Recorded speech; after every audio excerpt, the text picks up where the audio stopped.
Hello, Goldman viewers. Welcome back to Goldman Conversations. It's very good to be back. We love being in front of a camera, talking to you, sharing the stuff that we always hear in the cryptocurrency world. For those that are not well versed, there's always a latest topic that people discuss. There are always topics that are headlining. And today, the interesting one is government issued backed cryptocurrencies. So backing currency can be by different things. It could be natural resources, it could be assets. And today we are specifically shining the light on the newly, well, it's not issued yet, but rumor has it that Iran is going to be issuing a cryptocurrency. And they want to counter the upcoming US sanctions. So it kind of looks like they've taken a page off Venezuela's book. Mr. Rubin, what do you think about that?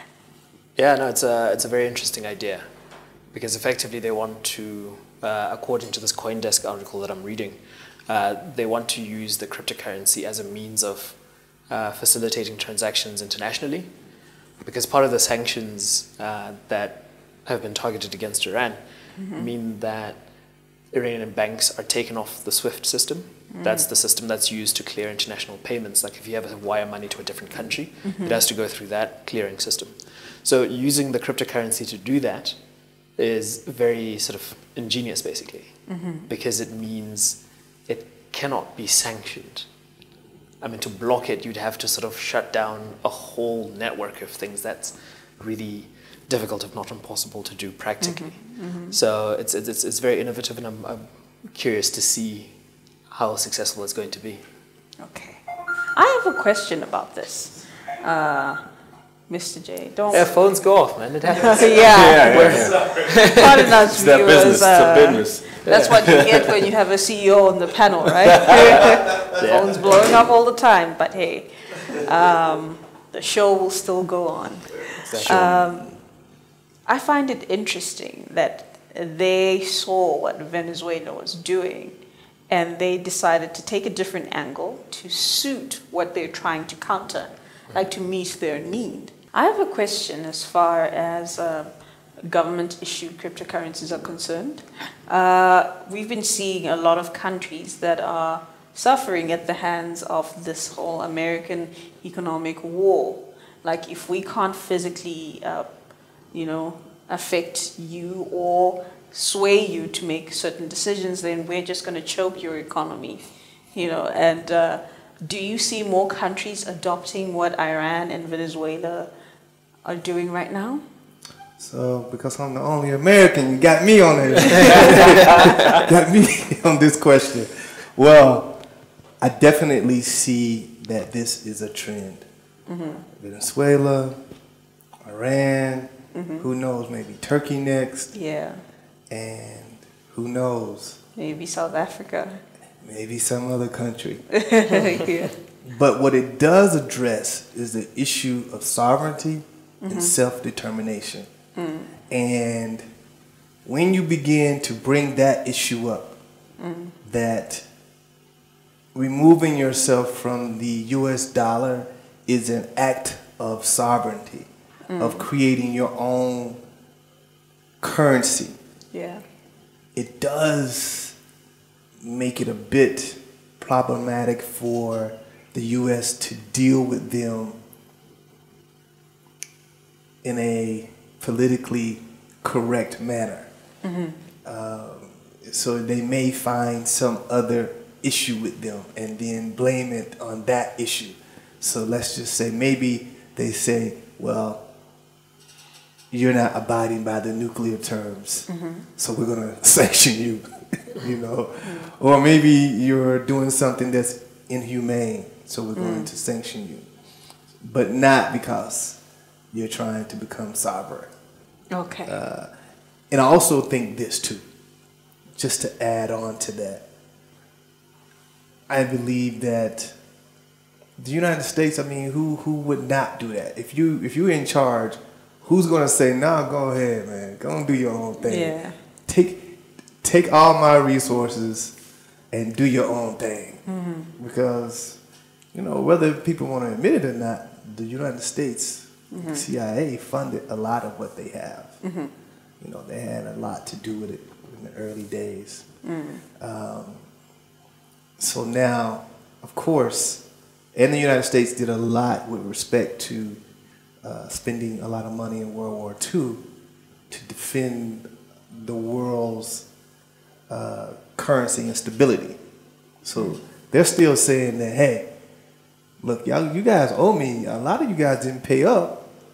We owed a lot of money, and otherwise we just gonna stay on this dollar right here. That's what we're gonna do, and we're gonna run like that. Now, I'm not defending the United States. I'm just saying some rationale why it may go that way.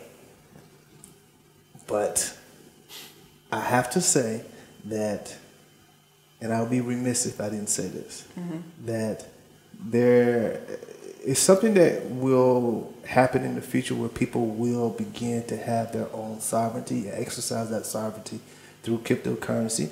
And I think he was just talking about this off camera, about how they are backing this. They're actually backing their fiat currency. So is that right? Yeah, something like that. So it's using, well, it's part of that, making their currency international without SWIFT. So basically then the currency is backed, the fiat currency, the paper notes are backed by the cryptocurrency in that respect. That's deep. Won't that have like a bigger impact than we're seeing here? Because if other countries can see that we can do away with SWIFT, then, you know, that could affect things. Especially considering that if blockchain technology is incorporated, that's going to speed up international transactions, you know, and that could, they could take a knock there as well. I mean, I think too that that is going to cause prices to change with SWIFT.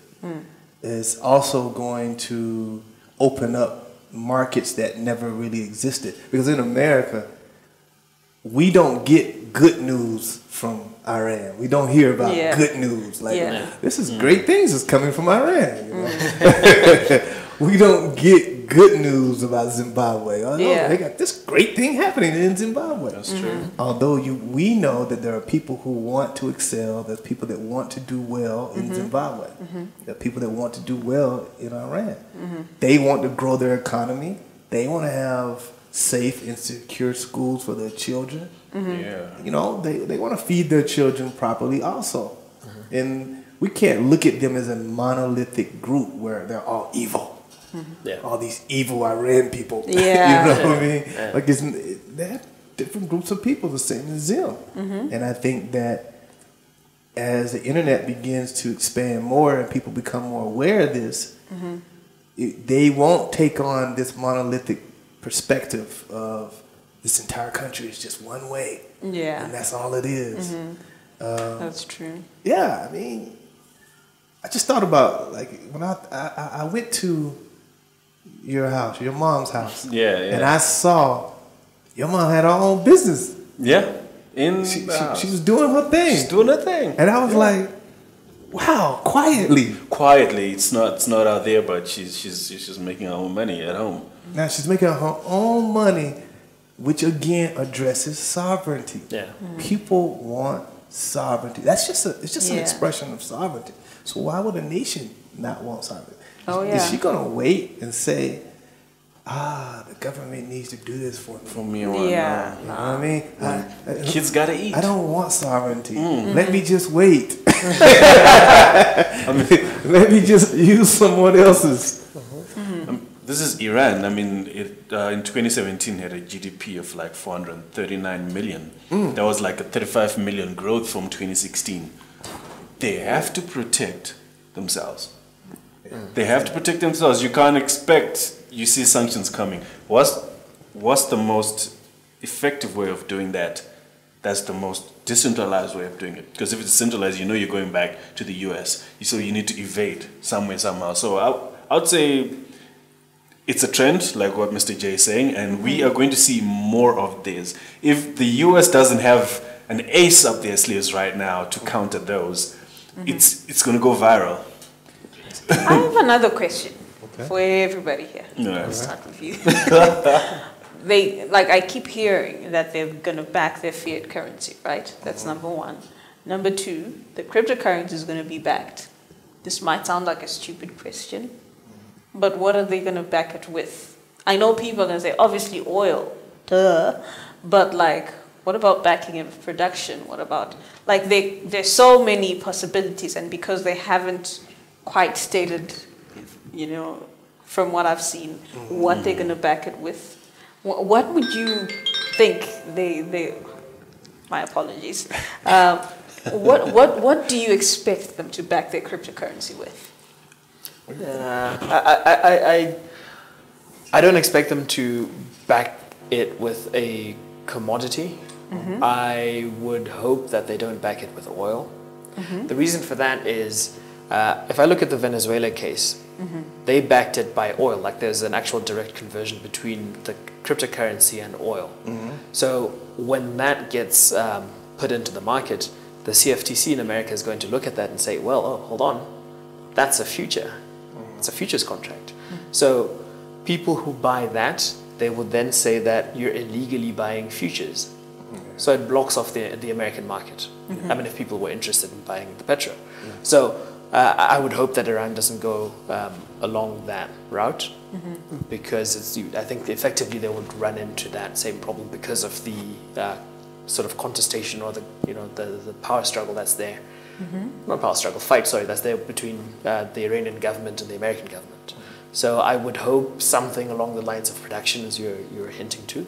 I think that's more useful because it's not a specific commodity. I can't say that, you know, I don't think futures contracts are structured that way. Interesting. Very, very interesting. Good answer. You know, especially what you brought up, and both of you brought up about the protection of their growth, and also with respect to how the United States are responding to the cryptocurrency development. Because right now, Coinbase, which is one of the largest exchanges the United States has, they're growing tremendously. I think it's like 52,000 new members a month. I mean, that's heavy to be, okay? So this trend of people coming to cryptocurrency is something that is not going to go away. And I believe also it's going to have a huge impact on how the rules begin to formulate throughout each country. With respect to the United States, with respect to Germany, or some other country. But what did that mean? That's my question. What does that mean to my pocket? Okay, forget it. I hear Iran, I hear all that. But I'm talking about my money. You know, if I'm listening to this, I'm like, man, I don't care about what they're talking about. How is this affecting my pocket? Okay? That's what I want. That's what I want to hear from you guys. How is that going to affect my pocket? This is why I say that Iran shouldn't do that. We're talking about sovereignty. Let's bring it down to the individual person listening. Okay. If I back my cryptocurrency by a specific commodity, I say that this represents X amount of gold, of oil, of platinum, of whatnot. I'm playing into the territory where regulators have a very complex system of regulating that. As what I said with Venezuela. Oil, futures. If you're American and you want to invest in that, you might have been interested in that. You can't, because the CFTC said you're going to be buying futures, and that's illegal. So you can't do that. So I think we have to. The backing has to be something along the lines with what's happening here. Interesting. I have a question. How do you think the market is open to adopting an Iran-issued cryptocurrency? I mean, we all know that they're trying to be sovereign, and at the same time, they're trying to use a route to have a stable currency that backs their fiat currency, which we admire. But how many people actually have faith in the Iranian government? Given that we've had years of propaganda, and we've been programmed. Unfortunately, we're human beings, you know. It's not just about what makes sense. you know, about the metrics, what's measurable, what you always say, Mr. J. Yeah. Sometimes we also use a bit of emotion when we're investing into something. But that's the individual sovereignty that we're talking about. I'm thinking about a person thinking in their own capacity, using their own faculties, right? To say, there's money there. Yeah. Can I participate? Can I get a return? Can I, you know, is there anticipation of growth? If they can, then they should. I mean, look, the market, we don't want to make it into this like large sort of nebulous thing. Yeah. It's made up of individuals, right? And I think people can see. They can look at the business model and see if it makes sense to them. And so I think many people across the world, depending on how that Iranian cryptocurrency comes out and how it's distributed and so forth, a lot of people are going to be interested. I think a lot of individual people, even in America, were interested in the petro because it looks good. There's oil backing that. Okay. And we know that the global economy, the energy, the fuel for it is oil. So of course you want a piece of the action. The only reason why they didn't go in, well, yeah, you know, the way that it was handled in Venezuela, it wasn't the greatest way that it was, you know, issued and the way it's being distributed. But, you know, people wanted in. It's only the authorities that stopped them from going in.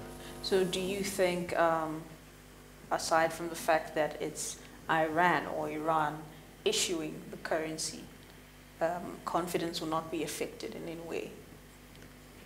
Because at the end of the day, we also have to consider that investment is about confidence. You know, it's me saying, you've given me a good business plan, right? You've showed me how you're going to make money for me.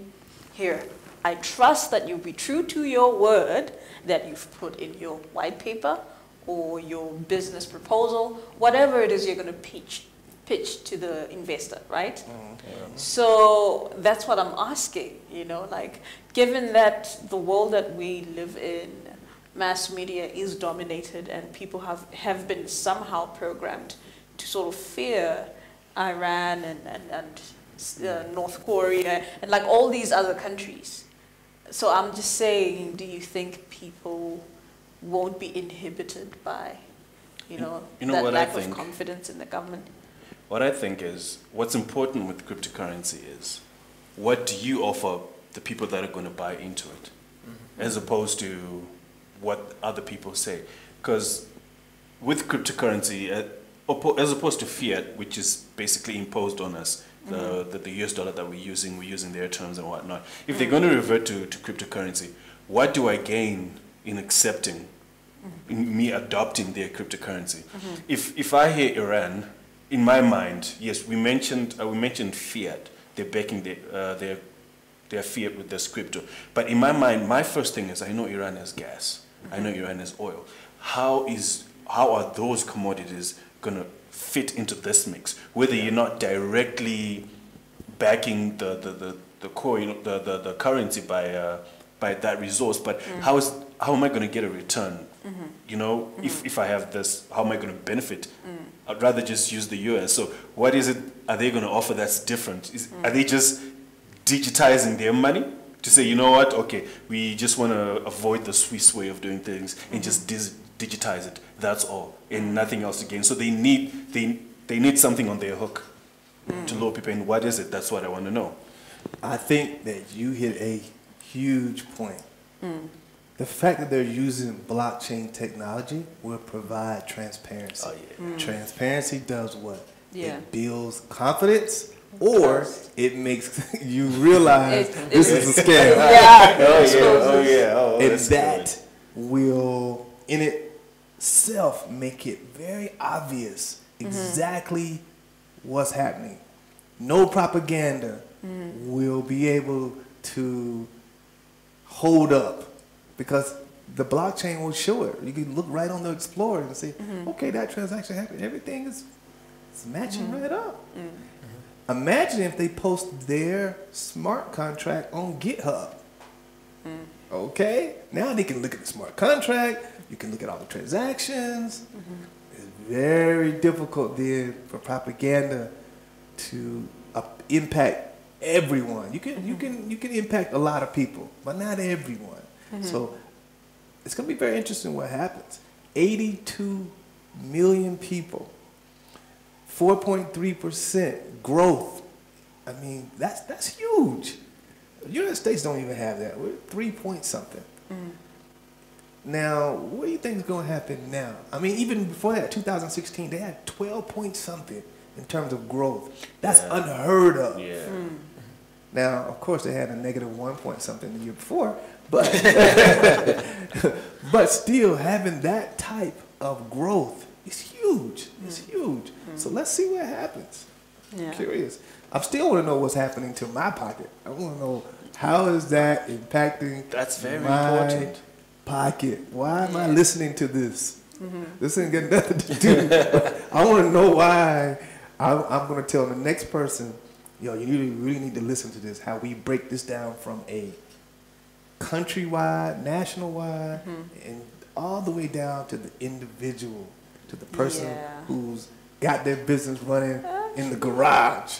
Yeah, I never thought of that. What is this cryptocurrency going to do? Well, the cryptocurrency, the Iranian one specifically, or any cryptocurrency? Any cryptocurrency. Oh, that's easy though, because what it allows you to do is to jump out of the system that you can't control. Okay. Right? We always talk about, a store of value. Right. That's what you're trying to do. You're working very hard. You have a business, and what do you want to make the money for? You want to hold on to some of it so that you can use it sometime down the line, right? So understanding all these cryptocurrencies and understanding what's happening is really important, because what it allows you to do is you can take some of your resources and some of the income that you've had, take it out of currency and put it into money. Okay. Right? Put it into money, and what do you want out of money? You want to store value over time. So this is incredible. When you take a cryptocurrency like the petro, if it was managed well, if it was growing, and if all of these things that were promised came true, it almost meant that you could take your currency, exchange it for the petro, and expect that, well, if the price of oil is doing pretty good, you're going to hold on to some of that value. Yeah. But then that one's a little bit tricky, You got to be smart. After all, you're working 40, 50, 60, 70 hours a week. Right. It's hard. You're making this money. Learn about what's happening so that you know where to put that money and hold on. You're making a good point. You're making a very good point, because I had this argument this weekend with someone. I was telling them that the gold really isn't gaining value. It's the dollar losing value in comparison to that gold. same weight of gold. That's saying 1 ounce of gold is 1 ounce of gold. It's not switching up. It stays that until you do something to it. You try to, smelt it or something. But it's still the same. But what's happening is the dollar is failing. The same to Bitcoin. So what he was just talking about, storing your value. Why you need to store your value? Because if you don't store your value, that dollar buys less and less. But if you put it in Bitcoin or the GMA token, that's what I prefer. Yeah. Then now you're holding on to your value. So as the dollar loses value, you still got your same money you made last week on your paycheck. And I think that is the measure. People who are smart enough to realize I'm losing. The longer I hold on to this dollar, is the more painful experience I have of losing value, because it's happening so slow, but it's so constant. You're constantly losing value every day over time. Now sometimes it go up a little bit just to get a little technology on you. But overall, people should know that gold is much higher than it was in 1980. Even much higher than 1971. So, 90, 2000, you are suffering, you're losing money. If you put your money where you can store your value, it's almost the same as making money. Okay. There was an article that, sorry to interrupt, that you just couldn't wait to share with us. And I'm not a very patient person. I've just been dying to hear, this whole talk.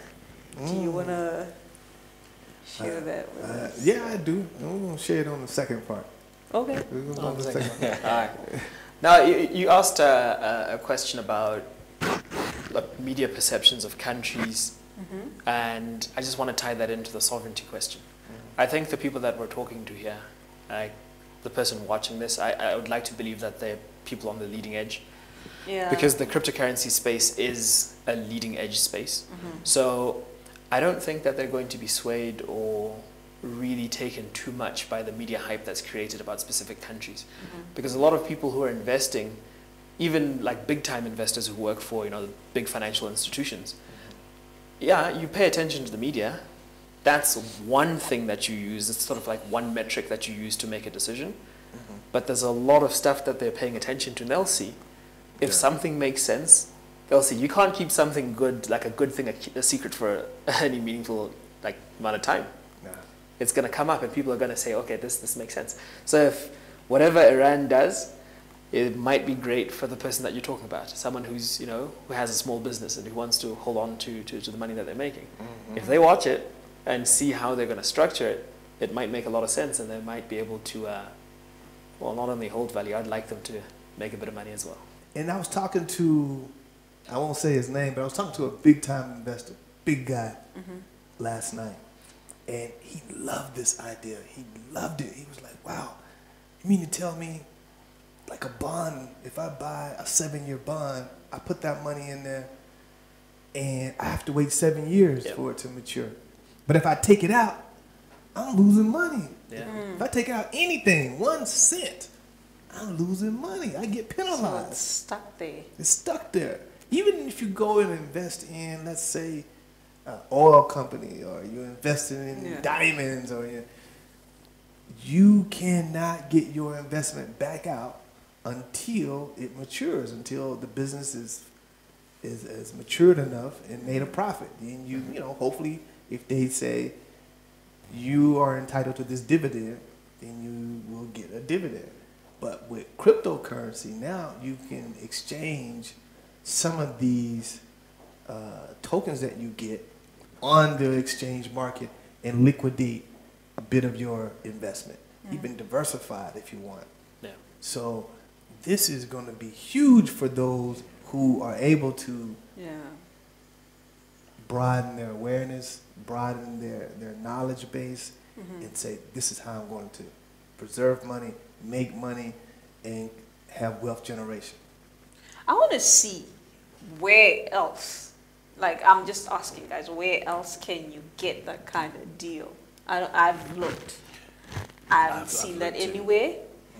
Just tell me, who beats Goldman? I dare you. Comment below.